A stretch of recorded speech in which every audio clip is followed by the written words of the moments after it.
Welcome. We're gonna be reading poems again. Like I said in my channel, what we're doing currently is reading poems, explaining them, trying to explain the social aspects of it, and also my opinion on it. So today we're reading Diving into the Wreck by Adrian Rich.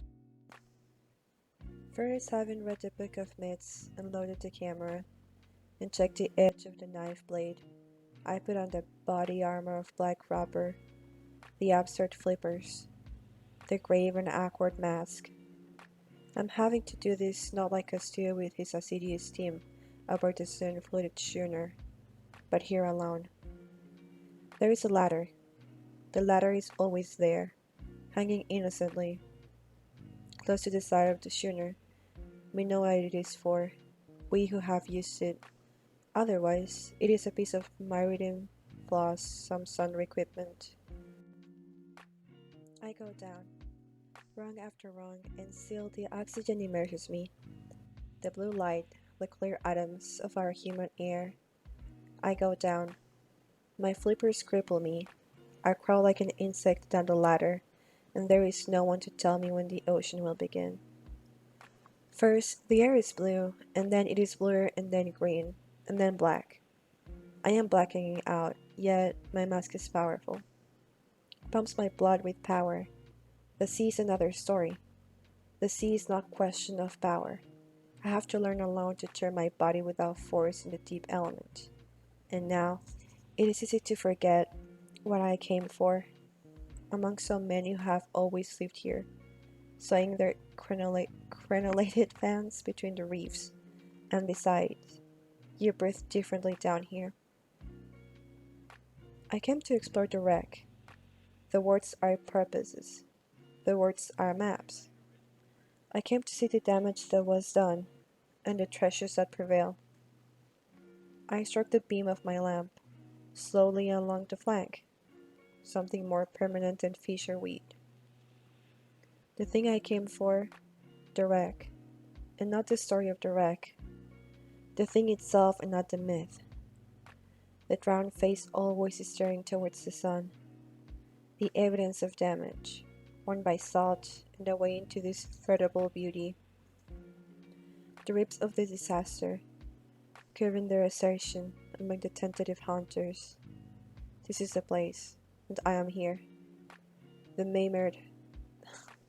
mermaid, whose dark hair streams black, the merman in his armored body. We circle silently about the wreck. We dive into the hold. I am she, I am he, whose drowned faces sleep with open eyes, whose breasts still bear the stress, whose silver, copper, realmer cargo lies, obscurely inside barrels, half wedged, left to rot. We are the half-destroyed instruments, that once held to a curse, the water-eaten log, the fouled compass. Is it fouled? I think it's fouled, I'm sorry.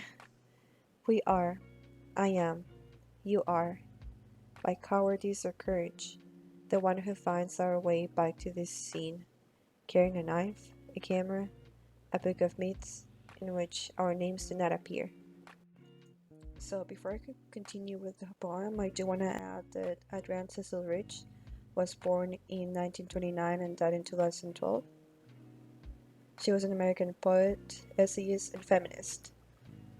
She was really influential in the 20th century. She would always speak about oppression against women and lesbians. She was known because she came up with the term lesbian continuum. It's a term used for solidarity and creativity in women's life. This is important to mention because this poem does have a lot of feminist points or aspects in it. Now, one of the other things aside the feminism part that really characterize this poem is how it feels almost dreamlike. There's a lot of symbolism, but also she mentions things like they're on a list, like almost in a scientific sort of like list, straightforward sort of way. An example of that is when she mentions how she puts on her suit and goes down on a ladder. Now, if we're talking about symbols, we should add that the first symbol to ever appear, and probably the most important, is the Book of Myths, which is very seen throughout the poem. So the Book of Myths is really important because it can have like a lot of meanings. First of all, we may think at first that the Book of Myths is maybe how she got here, maybe it has directions. It definitely does have to do with the place because she took it to dive in this place, right? Um, but also, if we think about the meaning of myths is kind of made up stories that were passed on from generation to generation. But the interesting part is that toward the end of the poem, it mentions that inside this book, there's our names. So some people analyze this as if it was talking about history. Um, so maybe us, our names were erased, meaning that maybe parts of history were erased, and maybe since it was our names and it's a book of myths, it could be that whatever happened to us was just a myth. What just was just a myth, and they didn't take it seriously. It was just a game. It was just a little story. You know, it can have a lot of also historic connotations. Um, so that's the really interesting part about the Book of Myths. Now the second symbol would be the knife. So when you think of a knife, basically, if you take a knife somewhere, it's because you're either scared that you're gonna get jumped, or you're going to a dangerous place, or either maybe you live in a dangerous place. Maybe if you're in jail, you're scared that someone's gonna do things to you. You have to protect yourself. Like, you wouldn't take a knife to any safe place, right? Or you would take a knife to hurt someone. Now, this makes us believe that probably the place where she's going is quite dangerous, and she's either scared to find something that will hurt her, or she's ready to fight something or someone. Now, the symbol of the ladder is trying to explain how she uses this to go down. So this is like a tool that she must, well, we usually use it to facilitate our going up and down, but in this case it kind of becomes more complicated. She's carrying a lot of equipment and she becomes rather clumsy. Another symbol would be the ocean. The ocean is basically the habitat in which she is. This poem depicts the ocean as something really scary, something foreign, something unknown. And she's trying to get used to moving in it, swimming. She cannot even see clearly at some point. So this would be the habitat. I feel like this is mainly the thing that gives you the most goosebumps, or like this is the characteristic or the habitat that makes you feel like this poem is the most scary, because when I read this poem, it did feel dark. Now the mermaid is one of my favorite symbolisms. I find it very interesting because basically she's using a mythical creature that is half human and half fish, right? Which I feel like it definitely has to be correlated to the fact that our names were written in the Book of Myths. So it's interesting because a diver, the more that she dives in, the deeper that she goes, the more that she stops being human and comes into this creature. And also I love how later on they blur the line between sex. It's like female or man. This part also about like him, she, her, like when she's mentioning that she's basically both, I feel like it's trying to allude to the reader as whether it's a woman or a man, like, because throughout the poem it doesn't even give you the sex, so I guess it wants you to feel like you're the diver. It doesn't want to put the sex on you, but in the end, um, the author does mention this part, I think, on purpose, because she wants to also make an allusion about sex, about gender. So also wants to express that probably like men and women were not only women but also like both sexes were in the Book of Myths. Okay, now the compass and the log. They were found and they were useless. They were broken. They were part of the ship, but as we know, the ship is broken. It doesn't work anymore. So it used to be part of this grand thing that was a big ship, would work excellently, was this amazing thing, and now it's just broken pieces of metal and wood that have no value. We think the author is trying to explain how human nature is so fragile against nature itself, because in an instant we can die by tsunami. We can die like by simple things, just part of nature. And she's also putting that aspect in the poem. Now, for the people who don't know who Dax Castillo is, which I didn't know either, he's actually the father of films and videos about animal or nature documentaries. So she mentioned how he was with his team and all that. So yeah, this is basically who she is alluding to. I feel like also while you read the poem, it makes you feel like, at first, it's like you're almost watching a documentary. It made me feel like that too. So basically, the poem as a whole has two meanings. The first meaning, issues, problems, tragedies that have happened to us, that we have buried deep inside. And we usually just ignore, we just walk over them. Which is explaining how sometimes we have to dive in them, how we actually do dive in them. We have to face them. We can't leave the ship sunken there forever. We can't leave the corpses there forever to just rot into the unknown. So she's explaining the feeling of us having to go down that painful and scary path. And when the diver gets all of these feelings while going down or going into the unknown, she also talks about anxiety, the anxiety that you get while going through all of this process. The moment that you become into this mermaid and you're not human anymore, she's explaining how facing this, what happened to us, changes us. We're not that human, we become into this new thing. If it's something really tragic, we're never gonna be the same person that we were.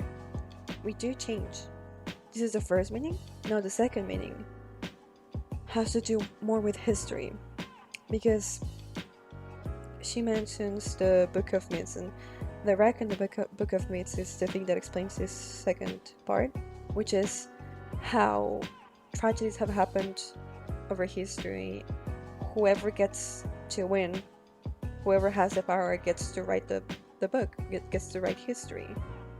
And the voices of whoever we were against, the ones that they were against, the minorities, the women, the losers, they don't get to be there, or they get to write whatever they want about them. And we are shut down. The minorities are shut down. I'm talking about we because in this poem is calling us, he, she, everyone. All the corpses that were left behind and never picked up, and they were just forgotten as if they never existed. They're not even part of history anymore, because they have the power to just erase us. And she's calling us to dive back in there and pick the corpses up and see what actually happened. That's why she mentions, I came here to see the wreck and not the tale of it, right? It's just a tale, but I want to see the real thing. I want to see what really happened. because our voices will not be ignored. So I really love this poem. I didn't right away. I wouldn't have picked this up right away, but looking into the meaning of the poem, I love it. I can relate to the whole thing, honestly. But before I go into my input of how I feel about the poem, I do want to talk about why does the author would write something like this and the history behind it. So first of all, Rich was directing a lot of women's movements throughout her times. And also in the poem, we think that obviously she talks about the female voices that have been shut down. So because of this, I do want to go a little bit into U.S. women's history and then a little bit of like women's world history. So let's start. Okay, so first we must add that the first ever convention for women's rights was created in 1848 in Seneca Falls. But it was until 1890s and around 1920s that women were able to make money by themselves. They were able to finally have property, make contracts, make their own wills. The first woman that we must talk about is Frances Willard. She was the first woman to ever push an agenda to make women's vote count. Obviously, this was the biggest scandal. One of the reasons why they wanted to vote is to pass this law to make drink harder. We know how in this period of time males would drink up so much they would come home and either just pass out or could even hit their wife. This is one of the reasons why they wanted to do that. Now, so in 1895 is when the opportunity for women started to really open up. The upper middle class was just disappearing.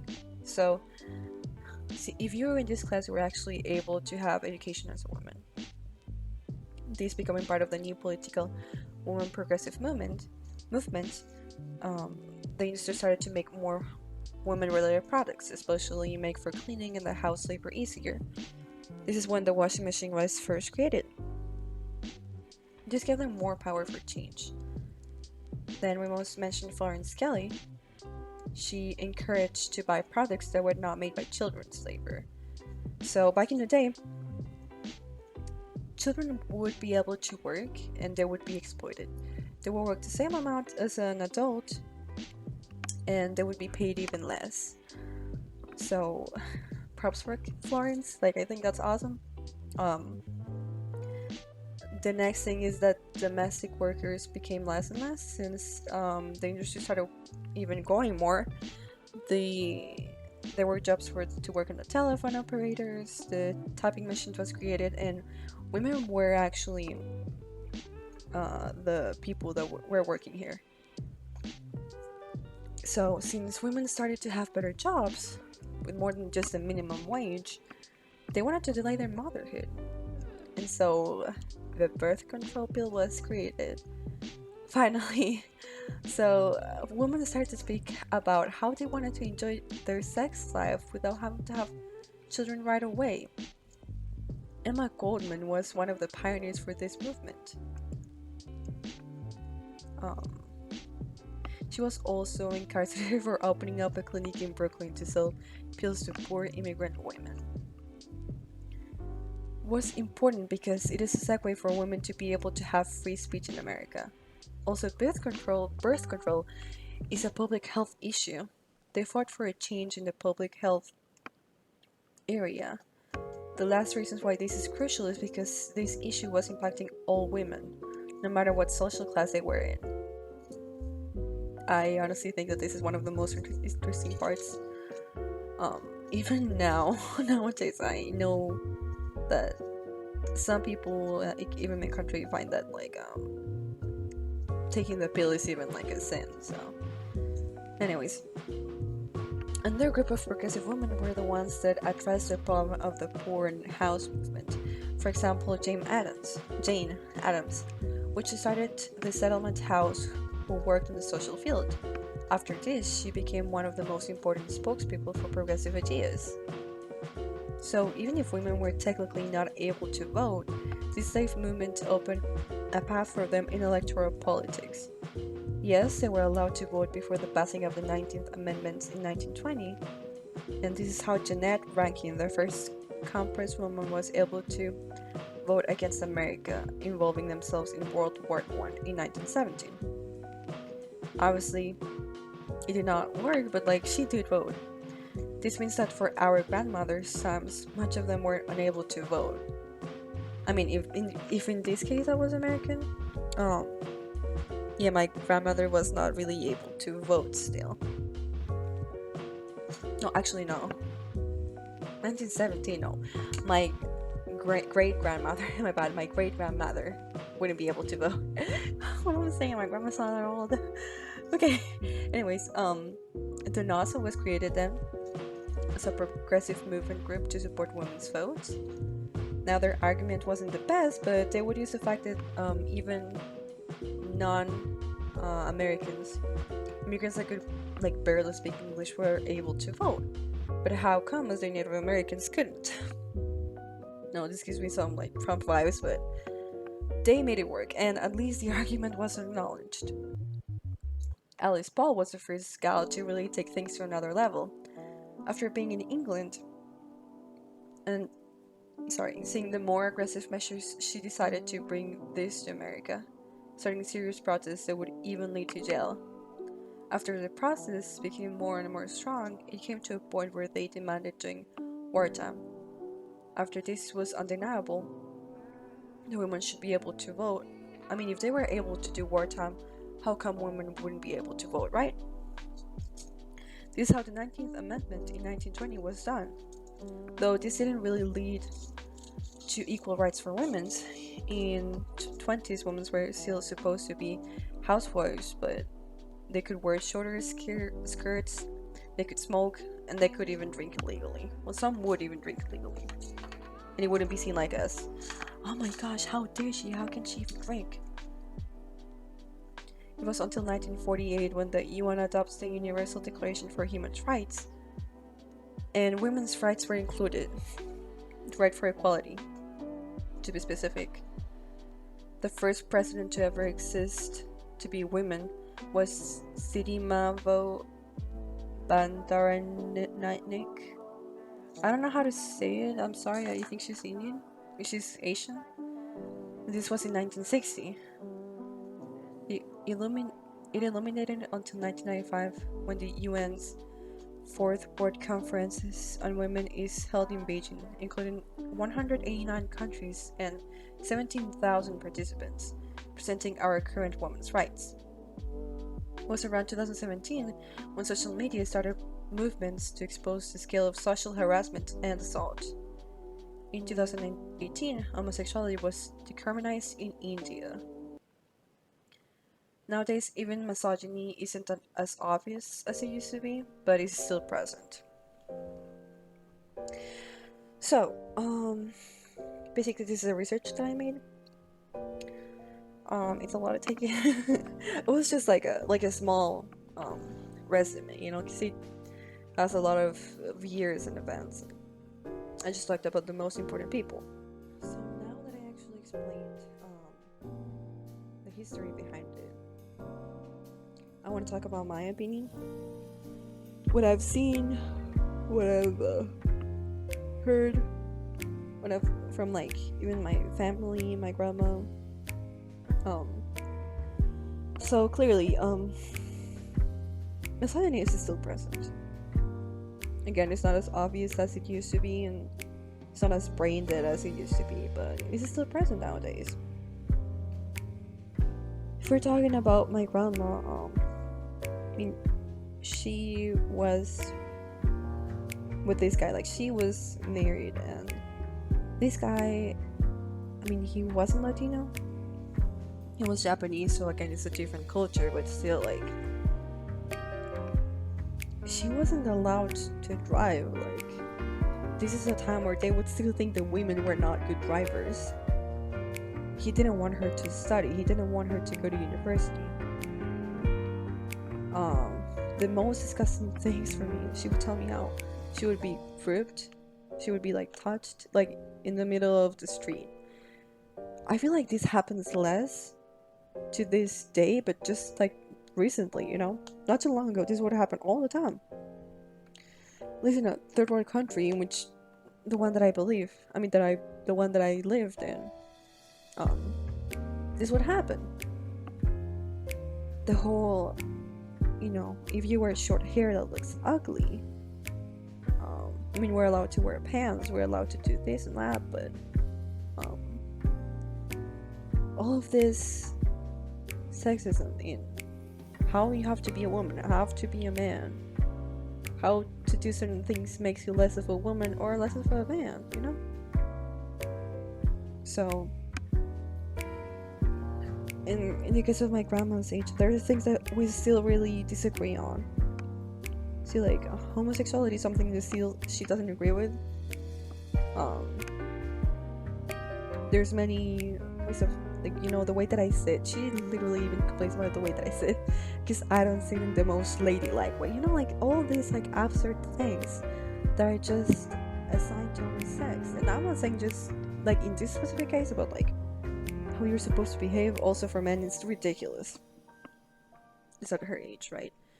And still, like, not getting married after like 23. Like if you were like maybe like even 20, like if you are like not married until before 20, then you are just one of those ladies that never gets married, and oh my god, what a loser because you didn't get married, right?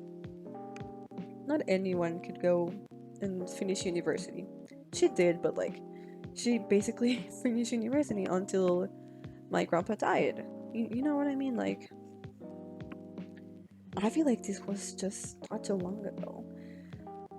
I feel like even still in my mom's era, when she got married around like 21, I think, 22, 23, around that time, and it was still seen as bad to get divorced, you know.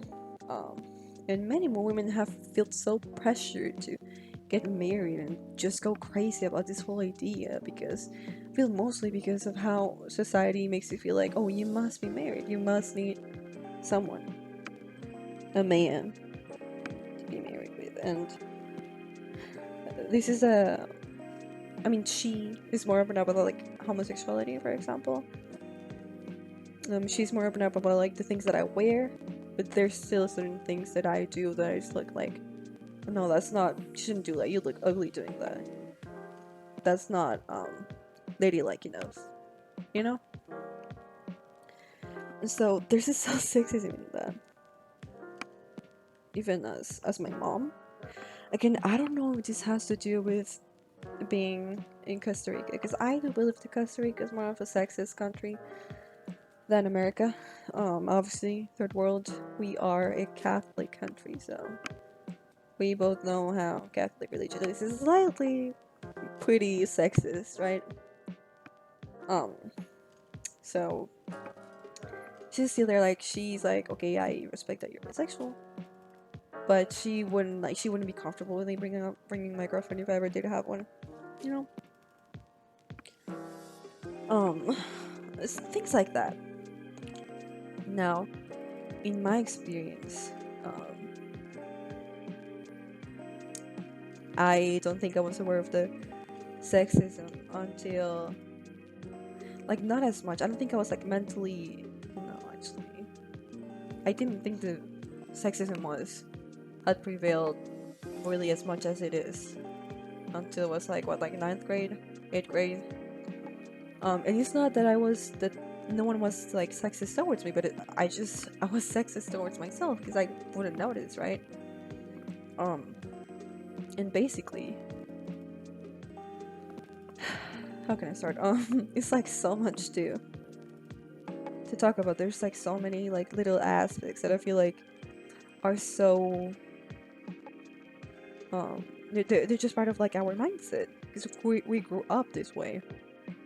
And I don't think I can blame my grandma or my mom for the way that they think, because you just grow up like this, right? I mean, you hear this all the time. I guess we can start with me having short hair. Like, I in fourth grade, I cut my hair super short because I thought this girl would like. She had like her back shaved, and I was like, oh my god, that's so cool. I want my hair like that. But my stepmom was like, "Are you sure you want that? You know, that's like really short." And I was like, "Yes, I want it." But she didn't really let me cut it like that. So in the end, it just looked like a really curly, short hair. Like looked weird, like it was really short. And I would walk in, and the first thing that happened is that I could just start laughing at me because my hair was like really short. You know what I mean? And like, I thought I was ugly. I thought I wasn't girly enough. I thought that I looked like a guy. Um, and that was bad.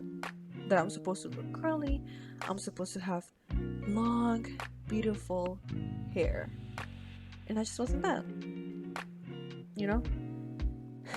And so, even when I cut my hair the first year of, I think, college,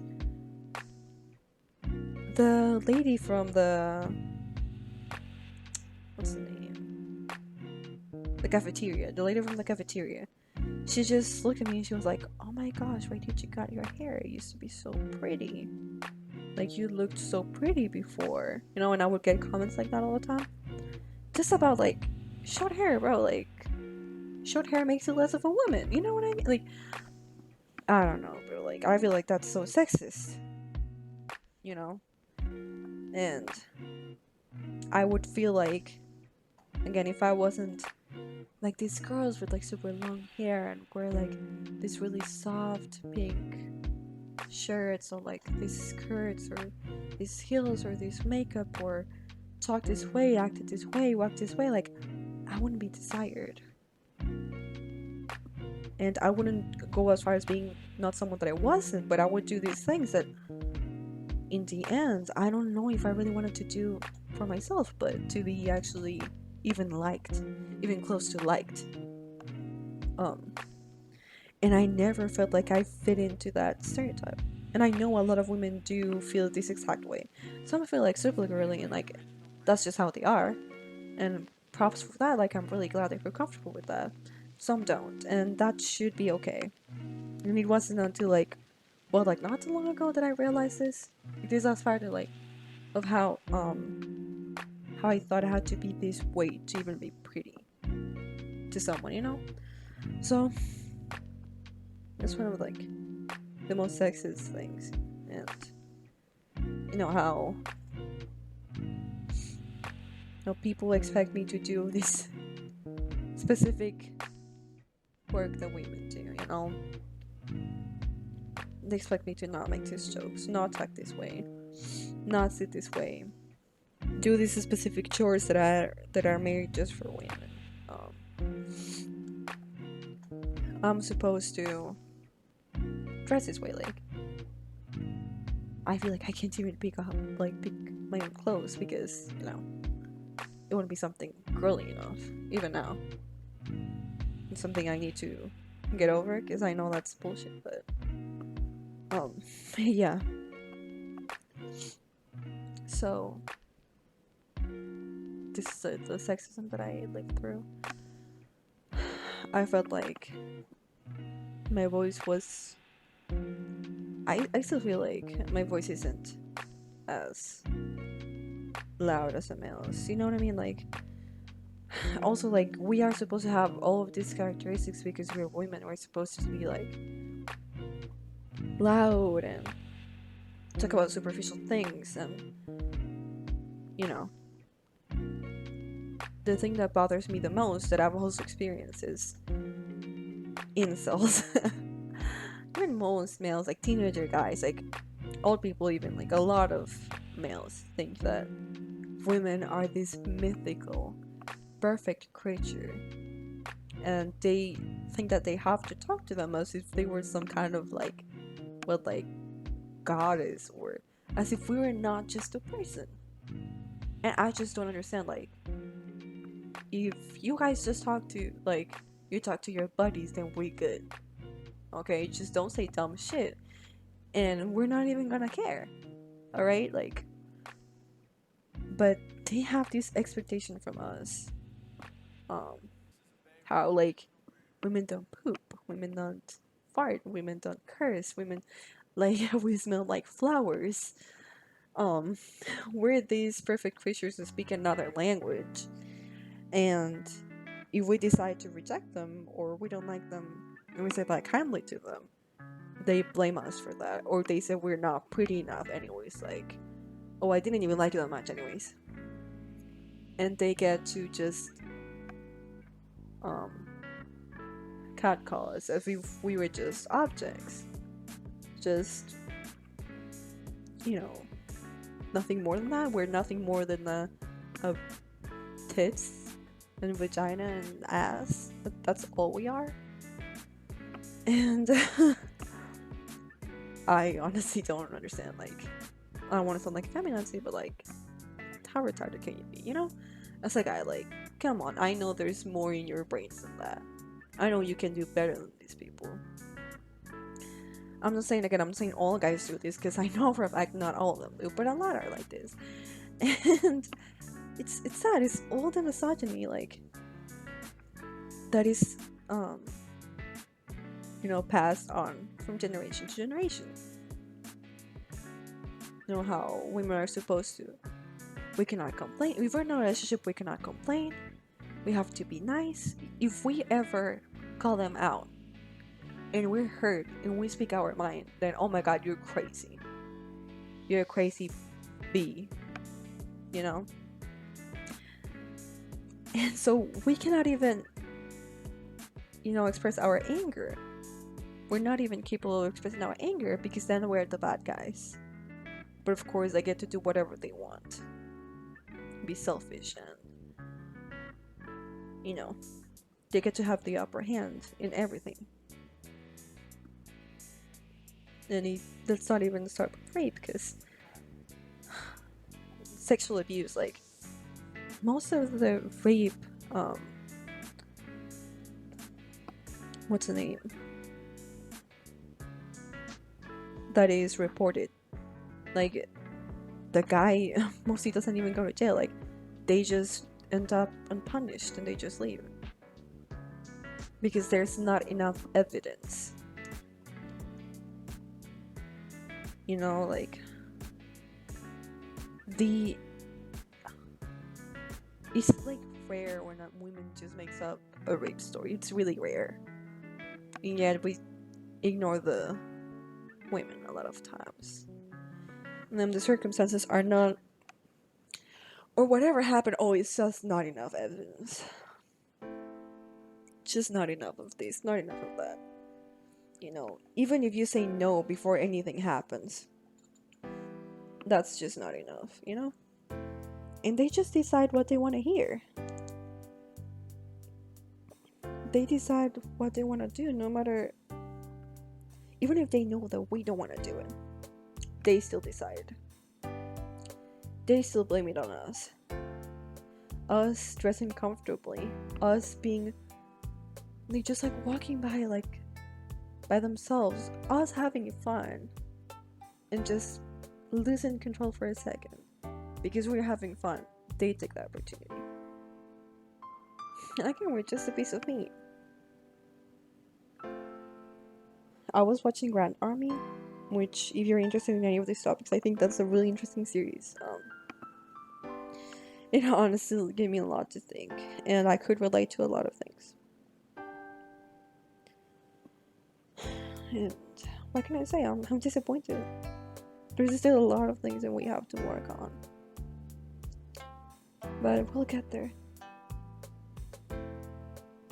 Now we were talking about whole feminist thing and like the oppression because of, again, the writer is feminist. So definitely when she's talking about the Book of Myths and the whole history part, our names being erased, it's about all of these things are like shut out by men, and they call us feminazis. They call us just freaking crazy feminists. They just call us like these crazy women for speaking these things, and they feel guilty. Well, they say all of this because they feel guilty, they feel insecure. And, the selfishness is disrespect, but also, this could also be referring to minorities in a racial way. So, I didn't touch that part because, again, like, the author is not, is mostly on the feminist side, but we can all agree that minorities also in race are shut down. It's unjust. And everywhere we go, there's gonna be racism. Every place towards someone. What can I say? I fairly believe that people are stupid. People are dumb. And it sucks.